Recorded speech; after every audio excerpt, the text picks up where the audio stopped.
పిల్లలకు చిన్నతనం నుంచే మోరల్ పోలీసింగ్ నేర్పాలని సీఎం రేవంత్ రెడ్డి పిలుపునిచ్చారు. ఎన్ఎస్ఎస్ వాలంటీర్లతో నిర్వహించిన సమావేశంలో ఆయన పాల్గొన్నారు. కుటుంబ వ్యవస్థ విచ్ఛిన్నం కావడంతో పిల్లలు తప్పుదారి పడుతున్నారన్నారు. తల్లిదండ్రులు పిల్లలకు సమయం కేటాయించాలని సీఎం సూచించారు. డ్రగ్స్ ఫ్రీ స్టేట్ గా తెలంగాణను మార్చాలని, అందుకు ఎన్ఎస్ఎస్ వాలంటీర్లు సహకరించాలని అన్నారు. ప్రముఖ పారిశ్రామికవేత్త ముఖేష్ అంబానీ చిన్న కుమారుడు అనంత్ అంబానీ వివాహ వేడుకలకు హాజరయ్యేందుకు సీఎం చంద్రబాబు నాయుడు బయలుదేరి వెళ్లాడు. టీడీపీ కేంద్ర కార్యాలయం నుంచి ఆయన హెలికాప్టర్లో గన్నవరం విమానాశ్రయానికి చేరుకున్నారు. అక్కడి నుంచి ప్రత్యేక విమానంలో చంద్రబాబు ముంబైకి పయనమయ్యారు. ముఖేష్ అంబానీ కుమారుడి వివాహానికి హాజరైన అనంతరం సీఎం చంద్రబాబు రాత్రికి ముంబైలోనే బస చేస్తారు. అబ్దుల్లాపూర్పేటలో రేపు జరిగే సీఎం రేవంత్ రెడ్డి సభ ఏర్పాట్లను మంత్రి పొన్నం ప్రభాకర్ పరిశీలించారు. కాటుమయ్య రక్షణ కవచం పథకం ప్రారంభోత్సవాన్ని పురస్కరించుకుని ఈ సభను నిర్వహిస్తున్నారు. ఈ సభకు సంబంధించిన భద్రతా ఏర్పాట్లపై పోలీసు అధికారులతో చర్చించి పలు సూచనలు చేశారు.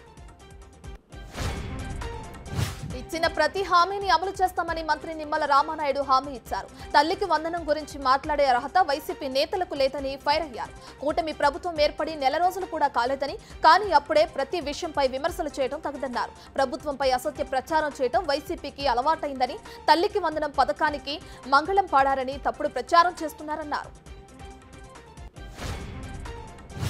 మాజీ మంత్రి అంబటి రాంబాబు ట్విట్టర్ వేదికగా మరోసారి కూటమి సర్కారుపై విమర్శలు గుప్పించారు. రెడ్ బుక్ ని కాదు, మేనిఫెస్టోని అమలు చేయండి అంటూ ట్వీట్ చేశారు. ప్రజా సంక్షేమాన్ని పట్టించుకోకుండా వైసీపీ శ్రేణులపై దాడులే లక్ష్యంగా చంద్రబాబు ప్రభుత్వం పనిచేస్తుందని అంబటి ధ్వజమెత్తారు. నంద్యాల జిల్లా పగిడ్యాల మండలం ముచ్చుమరి గ్రామంలో చిన్నారిపై జరిగిన అత్యాచార ఘటన కొలిక్కొస్తుంది. ఆత్మకూరు సమీపం కొత్తపల్లి శివార్లలో చిన్నారి మృతదేహాన్ని గుర్తించినట్లు తెలుస్తుంది. దీంతో ముచ్చుమరి గ్రామంలో హైటెన్షన్ వాతావరణం నెలకొంది. పోలీసు బలగాలు పెద్ద సంఖ్యలో మోహరించాయి. చిన్నారి ఆచూకీ కోసం ప్రజలు ఉత్కంఠగా ఎదురుచూస్తున్నారు. శ్రీకాకుళం జిల్లా ఎచ్చర్ల కొవ్వాడి అణు విద్యుత్ ప్లాంట్ నిర్వాసితులు ఆందోళనకు దిగారు. ఏళ్లు గడిచినా nuclear power corporation of India తమకు పూర్తి స్థాయి పరిహారం ఇవ్వలేదని ఆవేదన వ్యక్తం చేస్తున్నారు. నష్టపరిహారం ఇవ్వకుండా భూముల చుట్టూ గోడ నిర్మించేందుకు వచ్చిన అధికారులను నిర్వాసిత గ్రామాల మత్స్యకారులు అడ్డుకున్నారు. గతంలో ఎన్పీసీఐ అధికారులు ఇచ్చిన హామీ ప్రకారం తమకు నష్టపరిహారం అందించాలని డిమాండ్ చేస్తున్నారు. దేశంలోని 7 రాష్ట్రాల్లో 13 స్థానాలకు ఉప ఎన్నికల ఫలితాల్లో ఇండియా కూటమి విజయ కేతనం ఎగురవేసింది. 13 స్థానాలకు 10 చోట్ల గెలుపొందింది. బీజేపీ 2 స్థానాలకే పరిమితం కాగా ఒక స్థానంలో స్వతంత్ర అభ్యర్థి గెలుపొందారు. బెంగాల్లోని 4, హిమాచల్ ప్రదేశ్లోని 3, ఉత్తరాఖండ్లోని 2, పంజాబ్, బీహార్, తమిళనాడు, మధ్యప్రదేశ్లోని ఒక్కో స్థానానికి ఈ నెల 10న ఉప ఎన్నిక జరిగింది.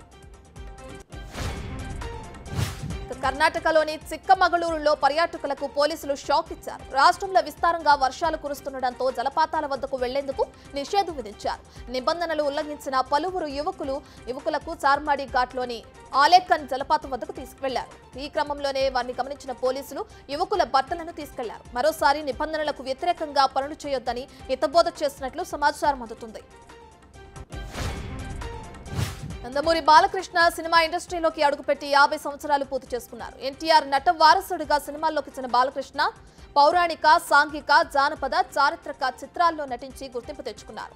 తెలుగు హీరోల్లో ఎవరికీ లేనంత మాస్ ఫాలోయింగ్ సంపాదించుకున్నారు. 1974లో తాతమ్మ కళ చిత్రంతో ఇండస్ట్రీలోకి ఎంట్రీ ఇచ్చారు. ఈ మేరకు బాలయ్యకు విషెస్ చెబుతూ ఫ్యాన్స్ సోషల్ మీడియా వేదికగా పోస్టులు పెడుతున్నారు.